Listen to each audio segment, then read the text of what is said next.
जय श्री कृष्णा बच्चों, अंशिता नवोदय कोचिंग में आपका स्वागत है। जैसे कि मैंने बच्चों आपसे कहा था कि मैं आप प्रतिशत का आपको बहुत ही अच्छा वीडियो देने वाली हूँ, जिसमें मैंने इम्पॉर्टेंट क्वेश्चन लिए हैं। अभी के लिए भी हो सकते हैं और पिछले पेपर्स में भी ये क्वेश्चन आ चुके हैं। इस साल के लिए भी ये सारे क्वेश्चन बड़े ही इम्पॉर्टेंट है। आप इनको बहुत और थोड़ा कठिन सवाल भी मैंने लिए हुए हैं, इनको आप बहुत अच्छे से सीख लीजिएगा। अगर आप इस टाइप के सवालों को कर लेते हैं, यानी कि आपका परसेंटेज बहुत ही अच्छा हो गया, ये वाला आपका जो टॉपिक है वो एकदम ही क्लियर हो जाएगा अगर आप इन सवालों को बेझिझक कर लेते हैं, है ना। तो आपका ये समझिए कि नवोदय के लिए परसेंटेज का चैप्टर पूरी तरह से अच्छे से तैयार है। ठीक है, चलिए देख लेते हैं। क्वेश्चन नंबर फर्स्ट है, 1 किलोग्राम काजू कतली में, अरे भाई जी में पानी तो नहीं आने लगा काजू कतली सुन के। काजू कतली में, अच्छा रक्षाबंधन पे तो सबने खाई है, कोई प्रॉब्लम नहीं है। काजू की मात्रा कितनी होगी यदि मिठाई में 28% शक्कर और 40% मावा खोवा है तथा शेष क्या है, काजू है। तो हमें क्या निकालना है कि काजू की मात्रा कितनी डाली गई है ना। देख लेते हैं। 28% शक्कर, देखिए शक्कर कितनी है बच्चों, 28%, और जो मावा है वो कितना है, 40%। तो हम दोनों को क्या कर देंगे, प्लस कर देंगे। कितना हो गया, 61%। अब हमें प्रतिशत का मतलब तो पता होता है ना, क्या होता है प्रतिशत मीन्स 100। अब 100 में से जब 68% शक्कर और मावा निकल गया, शेष क्या बचेंगे बच्चों, काजू। एक कैरी ली 2, यहाँ 9 में से 6 गए 3, यानी 32% क्या है बच्चों, काजू है। अब हमें ये देखना है कि कितनी मिठाई है, 1 किलोग्राम। 1 किलोग्राम मीन्स 1000 ग्राम। 1000 ग्राम का क्या निकालना हमें, 32%, क्योंकि काजू कितने डले हैं उसमें, 32%। 100 में 32 है बच्चों, तो 1000 में कितने होंगे हमें ये निकालना है। 0 से 0 कैंसिल हो जाएंगे, 32 और 10 का मल्टीप्लाई हो जाएगा तो क्या जाता जाएगा, 320 ग्राम। इतने काजू डले हैं बच्चों, 1 किलो मिठाई में 320 ग्राम काजू। ये हमारा क्या हो गया, आंसर हो जाएगा। ठीक है, आपको ठीक से समझ में आ गया होगा। देख लेते हैं नेक्स्ट क्वेश्चन को। एक विद्यालय में, विद्यालय मीन्स स्कूल होता है बच्चों, कई बच्चों को लिखना नहीं आता है, अब बहुत अच्छे से सीखा कीजिए लिखना भी। एक विद्यालय में 16% छात्र अनुत्तीर्ण थे। अनुत्तीर्ण मीन्स फेल, उत्तीर्ण मीन्स पास और अनुत्तीर्ण क्या है, फेल। यदि अनुत्तीर्ण छात्र 36 हैं तो उस विद्यालय में कुल दर्ज मीन्स होता है बच्चों जितने छात्र और छात्राएं कुल स्कूल में टोटल जो बच्चे होते हैं और जिनके नाम लिखे हुए होते हैं वो कहलाते हैं दर्ज। छात्रों की संख्या क्या होगी, हमें टोटल बच्चे बताना है कि उस स्कूल में कुल बच्चे कितने हैं। अच्छा, हमें ये जो 36 दिया है काय की वैल्यू दिया है, 16% की, क्योंकि अनुत्तीर्ण है 16% और अनुत्तीर्ण की हमें वैल्यू दी है। तो हम मान लेते हैं, माना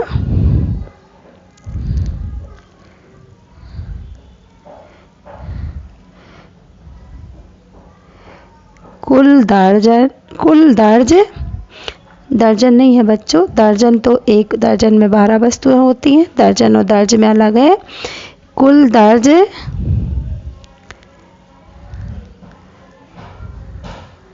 छात्रों की संख्या क्या है, x है।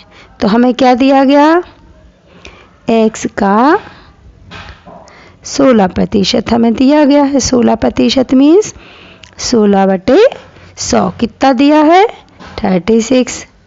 तो हमें कुल छात्र निकालने ना, यानी x की वैल्यू निकालना है। तो x बराबर क्या हो जाएगा,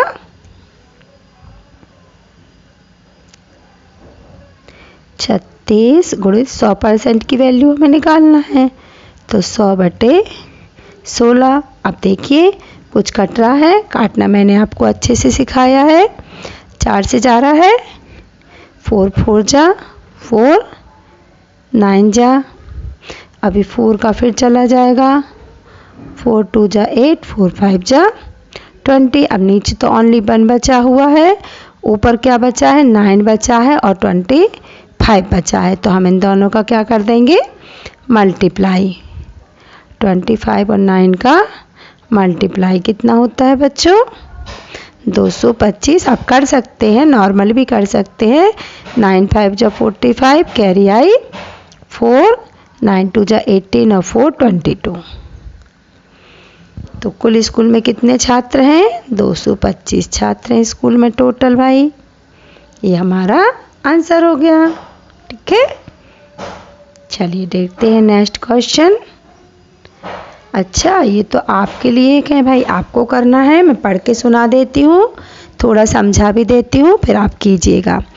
एक व्यक्ति अपनी दैनिक मजदूरी का, दैनिक मीन्स क्या होता है बच्चों, प्रतिदिन, रोज रोज, जैसे सोमवार का दिन, मंगलवार का दिन, अलग अलग दिन होते हैं ना। तो दैनिक मजदूरी यानी एक दिन की मजदूरी कितनी है उसकी, 250 रुपये है। उसका क्या करता है भाई, 86% खर्च कर देता है और शेष धन क्या कर लेता है, बचा लेता है। कितना बचेगा बच्चों, 100 में से आप 86 माइनस कर लेंगे, 14% धन क्या हो जाएगा, बच जाएगा। तो आपको 250 का 14% निकाल लेना है। तो एक दिन का दैनिक मजदूरी है जो, तो दैनिक बचत आ जाएगी। फिर आपको इसका क्या निकालना है, साप्ताहिक बचत क्या होगी, पूछा ये जा रहा है। तो आपका आंसर क्या आएगा, जो आपकी बचत आएगी उसमें एक सप्ताह में कितने दिन होते हैं बच्चों, 7 दिन। ये तो आपको पता ही होगा। तो आपको क्या कर लेना है, 7 से उसका मल्टीप्लाई, तब आपकी साप्ताहिक बचत आ जाएगी। आई होप सो कि आप सवाल समझ गए होंगे और खुद से ज़रूर बहुत अच्छे से करके लाएंगे। चलिए नेक्स्ट क्वेश्चन देख लेते हैं। एक टोकरी में 400, राशि नहीं लिखना था बच्चों, यहाँ गलत लिखा हुआ है। ये 400 अंडे हैं, इसमें से कितने अंडे हैं, 400 अंडे हैं, इसमें से 8 दर्जन अंडे क्या हो गए, सड़ गए हैं। टोकरी में सही अंडों का प्रतिशत क्या होगा। देखिए, सबसे पहले हमें पता होना चाहिए 1 दर्जन मीन्स क्या होता है बच्चों, 12 वस्तुएं होती हैं, है ना। तो हमारे पास कितने दर्जन है बच्चों, 8 दर्जन। तो 8 दर्जन में कितना हो जाएंगे, 8 का गुणा हम कैसे करेंगे, 12 से कितना हो जाएगा बच्चों, 96 अंडे। अब वो क्या कह रहे हैं, 96 अंडे सड़ गए। कितने अंडे थे, 400 थे भाई हमारे पास, उसमें से 96 क्या हो चुके हैं, सड़ चुके हैं। ठीक है ना, कितने बचे,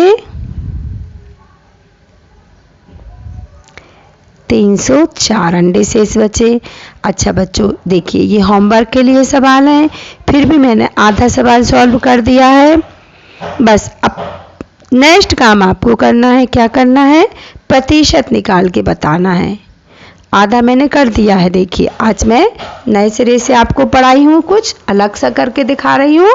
आधा मैंने कर दिया है क्योंकि होमवर्क का सवाल था, आधा आपको करना है। परसेंटेज निकाल के तो आप ही लाएंगे। ओके बच्चों, चलिए नेक्स्ट देख लेते हैं। रमेश को एक परीक्षा में उत्तीर्ण होने के लिए, उत्तीर्ण मतलब पास, मैं पहले बता चुकी हूँ, 36% अंक प्राप्त करने थे। उसने 24, अच्छा भाई कम प्राप्त किए, 24% अंक प्राप्त किए। वह 9 अंकों से क्या हो गया, फेल हो गया, अनुत्तीर्ण हो गया। तो हमें क्या पता करना है कि परीक्षा के पूर्णांक क्या थे, यानी कि परीक्षा कुल कितने अंकों की थी, ये हमें प्राप्त करना है। तो उसको कितने अंक मिले भाई, 36% अंक मिले। नहीं, 36% तो उसको प्राप्त करने थे। मिले कितने हैं भाई, 24%, यानी कितने प्रतिशत कम मिले, ये हम पहले माइनस करके निकाल लेते हैं। 12% अंक उसको क्या हो गए, कम मिले। अब ये प्रतिशत में तो 12 है, लेकिन हमें एक्चुअली में क्या दिया गया कि 9 अंकों से फेल हुआ, यानी कि जो 12% है, 12% को हम 12/100 लिखते, 12/100 की वैल्यू क्या है 9। तो हमें तो किसकी वैल्यू निकालना कि उसके 100% अंक होंगे ना, पूरे अंक क्या कहलाते 100%। तो हमें इसी की वैल्यू निकालना, तो हम इसको 100 से गुणा करेंगे, ये संख्या वहाँ जाके पलट जाती है। हम ऐसा भी कर सकते हैं बच्चों, दोबारा समझा देती हूँ, देख लीजिए। जैसे हमारे कितने प्रतिशत अंक बचे 12% है ना। अब ये 12% की वैल्यू हमें क्या दी गई है 9 अंक है ना। हम ऐसा भी कर सकते हैं कि माना पूर्णांक क्या है x है,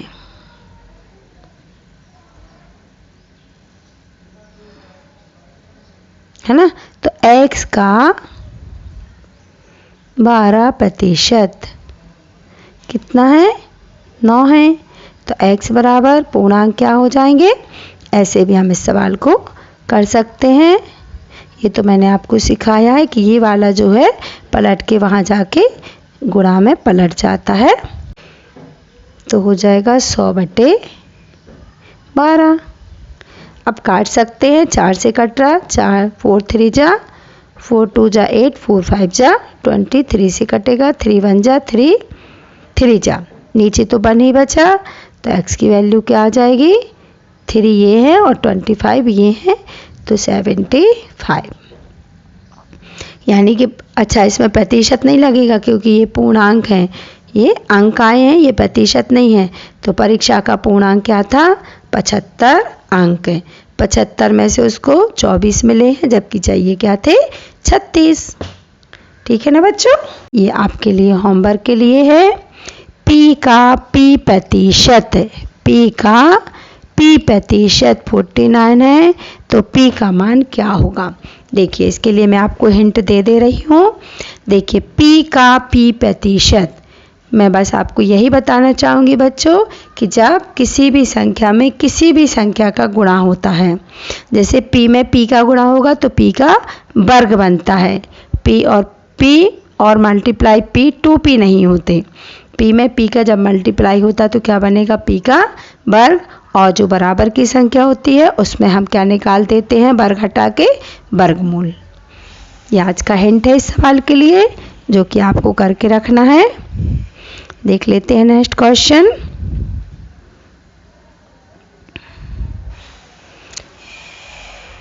चालीस % लोग चाय पीते हैं, 50% कॉफ़ी पीते हैं, 100% लोग चाय पीते हैं और कॉफ़ी दोनों पीते हैं। देखिए क्या बोल रहा है सवाल।